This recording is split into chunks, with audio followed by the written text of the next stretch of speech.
Bharatiya Janata party की press वार्ता में स्वागत है। जैसा आप सभी जानते हैं, बंगाल में चुनाव की घोषणा हो चुकी है और भारतीय जनता पार्टी के सभी कार्यकर्ता हमारे प्रदेश अध्यक्ष जी के नेतृत्व में बंगाल में भारतीय जनता पार्टी की सरकार बनाने के लिए बड़े आत्मविश्वास के साथ चुनावी मैदान में उतरे। हमारे विपक्ष के नेता श्री शुभेंदु अधिकारी जी ने भी चुनाव के पहले ही पूरे बंगाल का दौरा कर बंगाल में फैली अव्यवस्थाएं, अराजकता और आर्थिक बदहाली और विशेषकर घुसपैठ के मुद्दे को बंगाल के जन जन तक पहुंचाने का काम। मित्रों, बंगाल का यह चुनाव बंगाल के लिए तो महत्वपूर्ण है ही है, परंतु पूरे देश के लिए महत्वपूर्ण। पूरे देश की सुरक्षा बंगाल के चुनाव के साथ एक प्रकार से जुड़ी है। असम में भारतीय जनता पार्टी की सरकार बनने के बाद असम से घुसपैठ कमोबेश समाप्त हो गई। अब एक ही रास्ता बचा है जहां से घुसपैठ होकर पूरे देश के अंदर घुसपैठिए फैलते हैं और देश की सुरक्षा के साथ खिलवाड़ करते। इसलिए बंगाल का एक चुनाव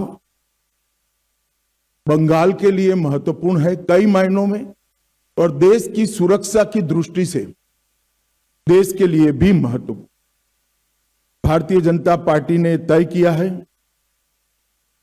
कि तृणमूल कांग्रेस के शासन के खिलाफ जनता के जो मुद्दे हैं, इसको आवाज देना, जनता की आवाज को मुखर कर बंगाल की जनता के सामने और देश की जनता के सामने प्रस्तुत करना, और बंगाल के आने वाले चुनाव में ये पूरी जो अराजकता तृणमूल के शासन में फैली है, इसका हम क्या हल लेकर आएंगे, इसका हम जवाब भी लेकर आएंगे। परंतु आज की प्रेस वार्ता तृणमूल कांग्रेस की इस सरकार के 15 साल के शासन के खिलाफ हमारा चार्जशीट, ये आज की प्रेस वार्ता का मुद्दा है। ये चार्जशीट जो है वो तृणमूल कांग्रेस भले कहे भारतीय जनता पार्टी का चार्जशीट है, परंतु मैं मानता हूं ये बंगाल की जनता ने ममता बनर्जी की सरकार के खिलाफ लगाया हुआ चार्जशीट है, जिसको भारतीय जनता पार्टी एक आवाज दे रही। एक प्रकार से आने वाला चुनाव बंगाल की जनता को तय करना है कि भय को चुनना है या भरोसे को चुनना। भय के आतंक से मुक्ति पाकर भरोसे के साथ देश जिस तेजी से आगे बढ़ रहा है, इसके साथ बंगाल को जुड़ना चाहिए। ये तय करने का चुनाव है। विगत 15 सालों में भय, भ्रष्टाचार और भेदभाव की राजनीति चल रही है। झूठ, डर और हिंसा का सहारा लेकर अपनी राजनीति को आगे बढ़ाने का नया राजनीतिक थ्योरी ममता बनर्जी ने प्रस्तुत किया है। कोई भी सरकार को चुनकर आने का आधार जन कल्याण के काम होते हैं। तृणमूल कांग्रेस का चुनकर आने का आधार झूठ, डर और हिंसा है। मगर भारतीय जनता पार्टी 1911 से ही 2011 से ही इसके खिलाफ एक संघर्ष कर रहे हैं, और मुझे लगता है कि इस बार बंगाल की जनता पूर्ण बहुमत के साथ भारतीय जनता पार्टी की सरकार बनाने जा रही। ये जो चार्जशीट है टीएमसी के 15 साल के काले चिट्ठों का संकलन है। सोनार बांग्ला का स्वप्न दिखाकर सिंडिकेट राज स्थापित कर बंगाल की जनता का शोषण करने वाले शासन की कहानी है। तृणमूल कांग्रेस के कुशासन में बंगाल भ्रष्टाचार की प्रयोगशाला बन चुका है। ऊपर से नीचे तक सफेद पोश आपराधिक सिंडिकेट जनता को परेशान कर रहे हैं और विकास के अभाव में बंगाल इंडस्ट्री के लिए एक प्रकार से ग्रेवयार्ड बन चुका है। बंगाल टीएमसी के पोंचो बिपोर जॉय से ग्रसित यहां घुसपैठियों को प्रोटेक्शन दिया जाता है। तुष्टीकरण को अपना मिशन बना चुकी है सरकार। भ्रष्टाचारी प्रस्तापित रूप से राजनीतिक सिस्टम में पहुंच चुके हैं। कट मनी का कलेक्शन आम बात हो चुका है और सिंडिकेट पर नो एक्शन ये सरकार का स्वभाव बन चुका है। कई सालों तक कम्युनिस्ट शासन का दंश झेली हुई बंगाल की जनता ने सोनार बांग्ला के स्वप्न के साथ परिवर्तन किया था, मगर अब आज वही जनता कह रही है कि इससे तो कम्युनिस्ट अच्छे थे। ऐसा शासन 15 साल तक ममता बनर्जी ने के नेतृत्व में यहां अनुभव में आया है। आज मैं ये भी कहना चाहता हूं कि बंगाल की जनता ने लगातार भारतीय जनता पार्टी का समर्थन किया है और ग्रेजुअली भारतीय जनता पार्टी कैसे बढ़ी है इसका मैं आज आप सबके सामने थोड़े आंकड़े भी जरूर रखना चाहूंगा।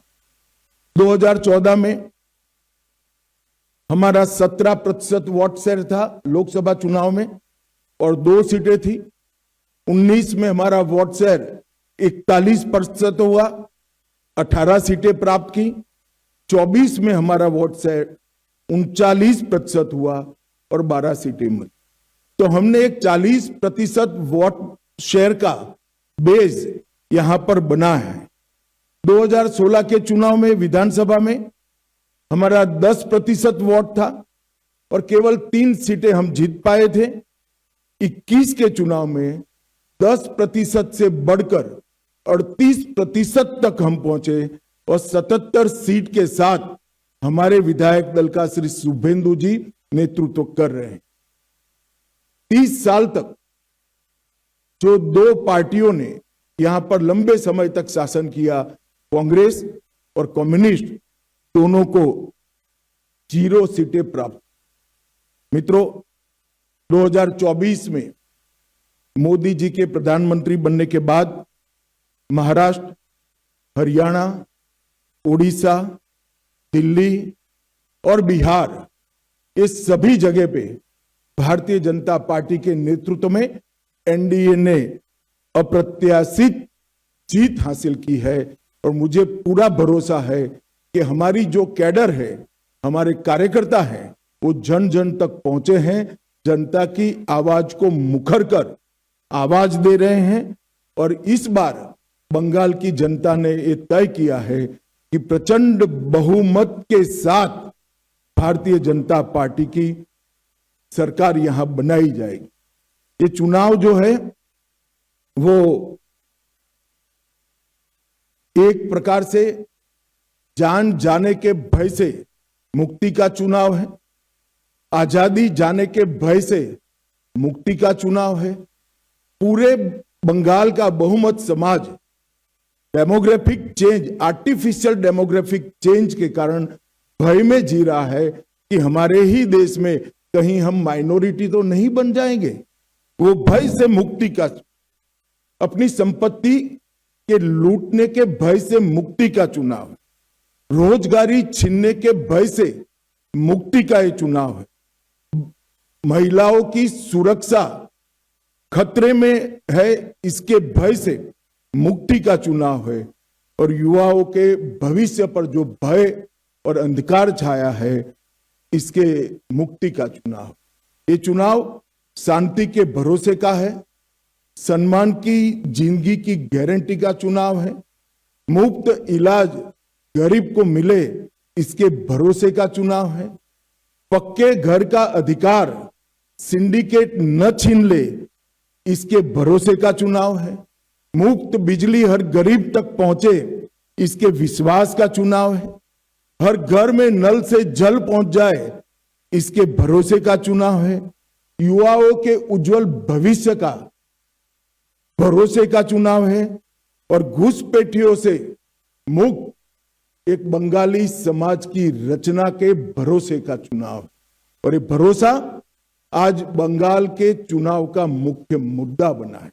भय को निकालना, भरोसों के प्रस्तापित करना, इसका मतलब है टीएमसी को हटाना और भारतीय जनता पार्टी का शासन यहां पर लाना।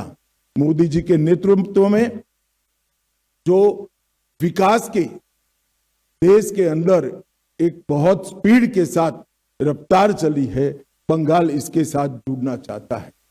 मैं 2014 से लेकर आज तक देश में जो परिवर्तन आया है इसके तरफ भी आपको बताना चाहता हूं।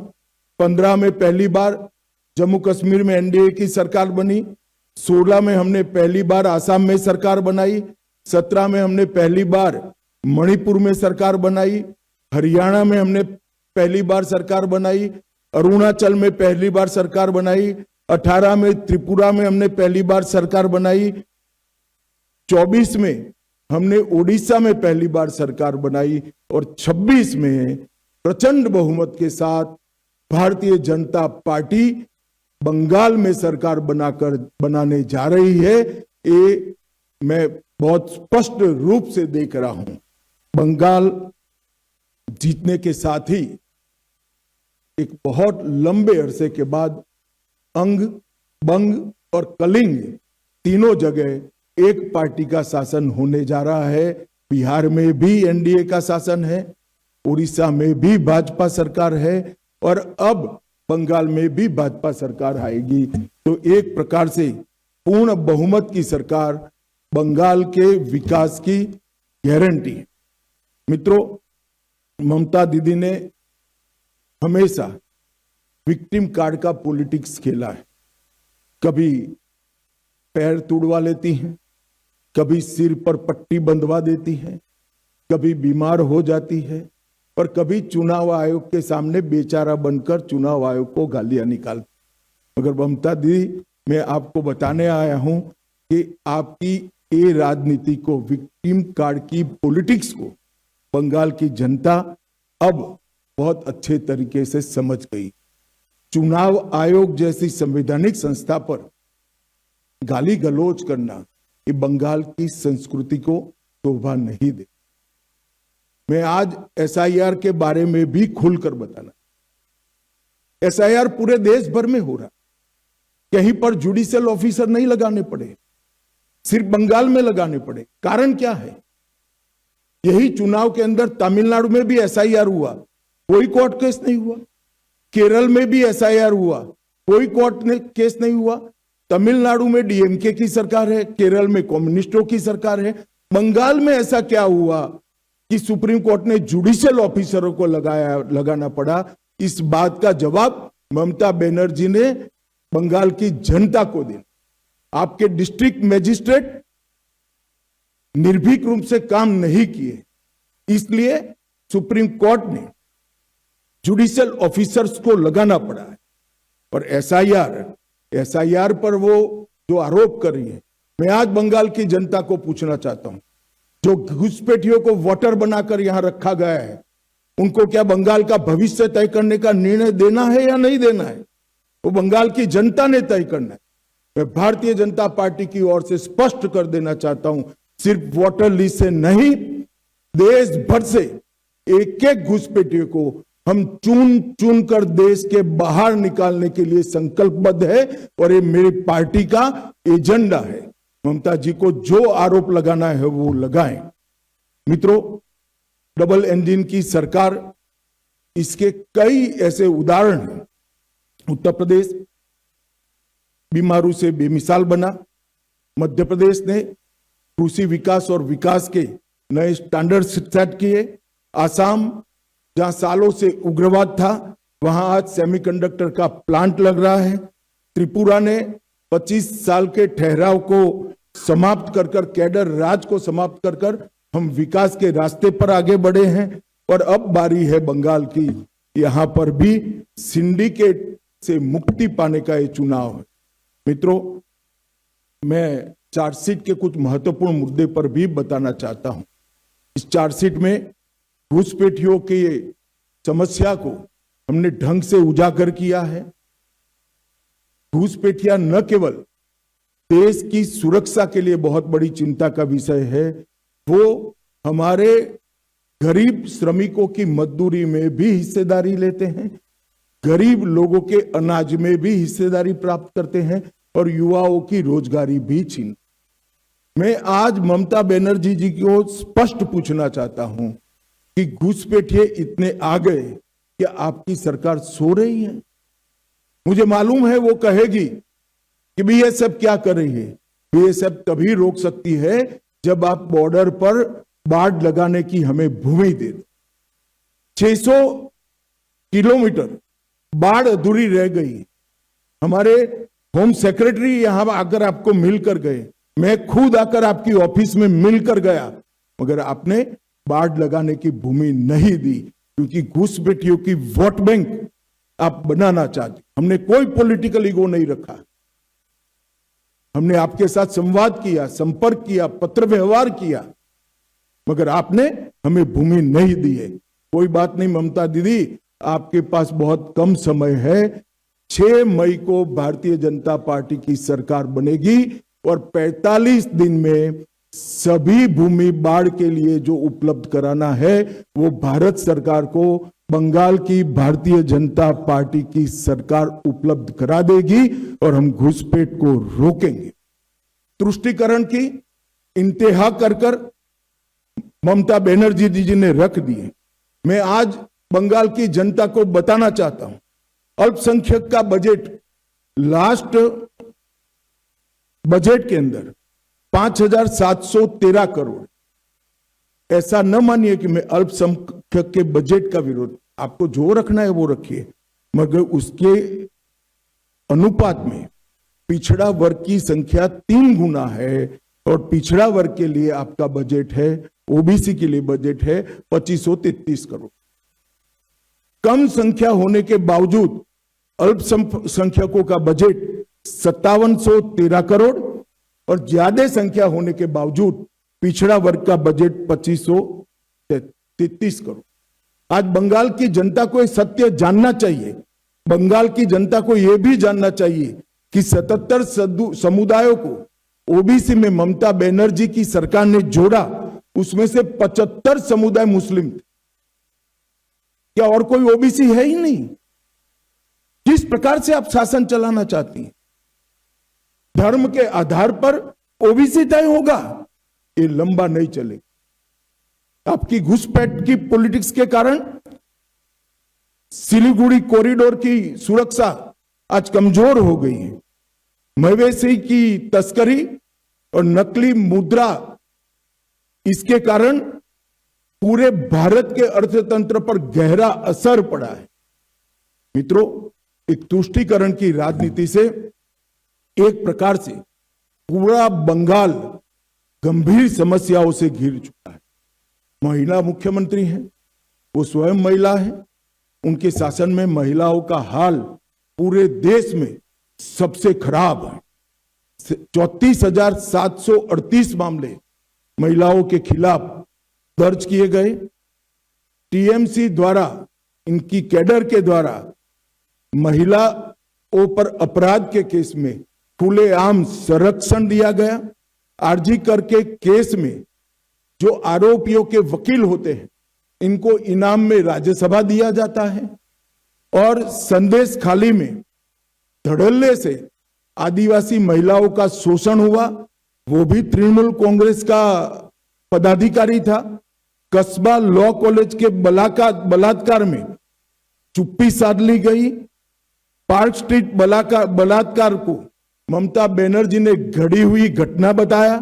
हंसकाली पीड़िता के केस में टीएमसी नेता के एक बेटे ने बलात्कार किया तो टीएमसी के नेताओं ने उसके महिला के चरित्र पर ही सवाल उठा दिए। कामदूनी सामूहिक बलात्कार और हत्या के लिए मुख्यमंत्री ने स्वयं महिला जो न्याय की मांग कर रही थी उनको माओवादी बताया।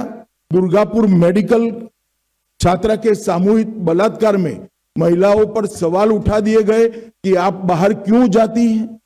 किस प्रकार का बंगाल आपने बनाकर रखा है जहां मुख्यमंत्री स्वयं कहती है कि महिलाओं को बाहर नहीं निकलना। मित्रों, भ्रष्टाचार की देश भर में सबसे ज्यादा भ्रष्टाचार के केस अगर कहीं हुए हैं तो यहीं पर तृणमूल कांग्रेस के शासन। राशन का पीडीएस घोटाला 10,000 करोड़, शिक्षक भर्ती का घोटाला, 26,000 नौकरियां रद्द हो गई, मनरेगा जॉब कार्ड घोटाला, पीएम आवास का घोटाला, मिड डे मील का घोटाला, पीएमजीएसवाई सड़क का घोटाला, मालदा बाल राहत का घोटाला, अम्फान राहत का घोटाला, मवेशी तस्करी का घोटाला और तृणमूल कांग्रेस के 20 से ज्यादा एमपी, एमएलए और पदाधिकारी एक घोटाले में जेल में बैठे और उनको टिकट भी दिया गया। ममता बनर्जी को मैं पूछना चाहता हूं कि आप क्या बंगाल की जनता को इसका जस्टिफिकेशन दे पाएगी? टीएमसी के शासन में कानून और व्यवस्था का संपूर्ण पतन हो चुका है। 300 से ज्यादा पॉलिटिकल पार्टी के, विशेषकर भारतीय जनता पार्टी के कार्यकर्ताओं का हत्या हुआ है और हमारे विपक्ष के नेता शुभेंदु अधिकारी पर भी पश्चिम मेदिनीपुर में हमला किया गया। हमारे तत्कालीन राष्ट्रीय अध्यक्ष श्रीमान नड्डा जी की गाड़ी पर भी हमला किया गया। बंगाल में राजनीतिक हिंसा मानो चुनाव जीतने का पर्याय बनाकर ममता बनर्जी जी ने रख दिया। बंगला अस्मिता पर भी ढेर सारे हमले किए हैं। संसद में वंदे मातरम के 150 साल की एक गौरवमयी चर्चा होती है, टीएमसी इसका विरोध करती है। बांग्ला पाठ्य पुस्तकों में उर्दू शब्द शामिल कर दिए जाते हैं। खुदीराम बोस के लिए पाठ्य पुस्तक में अपशब्द कहे जाते हैं। सनातन धर्म के लिए गंदा धर्म ऐसा धड़ल्ले से बोला जाता है। हरिचंद और गुरुचंद ठाकुर के पवित्र नामों को भी अपमानित किया जाता। मैं नहीं मानता कि आज का बंगाल कवि गुरु का बंगाल रह गया है। ममता बनर्जी के शासन में बंगाली अस्मिता भी नीचे नीचे नीचे पाताल तक पहुंच, औद्योगिक कब्रिस्तान के रूप बंगाल को आज जाना जाता है। ढेर सारी इंडस्ट्री यहां से चली गई। ममता जी के चेहरे पर शिकन नहीं हो। ममता जी को इंडस्ट्री जाने से ज्यादा घुसपैठियों के वोट मतदाता सूची में रह जाए इसकी चिंता है। ममता जी ने इतनी चिंता अगर इंडस्ट्री की करी होती तो इतनी इंडस्ट्री बंगाल छोड़कर न जाती और एफडीआई का प्रवाह 30% गिरकर सिर्फ 2662 करोड़। इतने बड़े बंगाल में जहां से 40 लोकसभा की सीटें जाती हैं, 2662 करोड़ का एफडीआई का प्रवाह है। मित्रों, किसी भी प्रकार से 15 साल में मां माटी मानुष का जो नारा लेकर ममता जी आई थी, वो नारे को हर तरह से द्रोह करने का काम स्वयं ममता बनर्जी की पार्टी ने किया है, उनकी सरकार ने किया है और पूरी तृणमूल कांग्रेस, पूरे उनका कैडर कटमनी और सिंडिकेट में व्यस्त हुई है। जनता त्रस्त है, जनता बदलाव मांग रही है। मुझे पूरा विश्वास है कि बंगाल की जनता नरेंद्र मोदी जी के नेतृत्व में यहां भारी बहुमत के साथ भारतीय जनता पार्टी को चुनकर भाजपा की सरकार बनाने जा रही है। और मैं बंगाल की जनता को आज की प्रेस वार्ता के माध्यम से प्रार्थना करना चाहता हूं कि हमारा जो घोषणा पत्र आएगा, वो घोषणा पत्र में ये आरोप पत्र के अंदर जो जो चीजें बताई गई है जिससे बंगाल को नीचे नीचे नीचे पहुंचाया है, वो बंगाल को कैसे उठाना और कवि गुरु की कल्पना का सोनार बांग्ला बनाने का हमारा एक्शन प्लान क्या है, रोड मैप क्या है और कार्य योजना क्या है, वो भी हम हमारे घोषणा पत्र में लेकर आएंगे। मैं फिर से एक बार बंगाल की जनता को अपील करना चाहता हूं, भय छोड़ दीजिए, अपने अधिकारों के लिए बाहर निकलिए, भारी मतदान करिए और तृणमूल कांग्रेस की सरकार को मूल समेत उखाड़ कर फेंक दीजिए। बहुत बहुत धन्यवाद।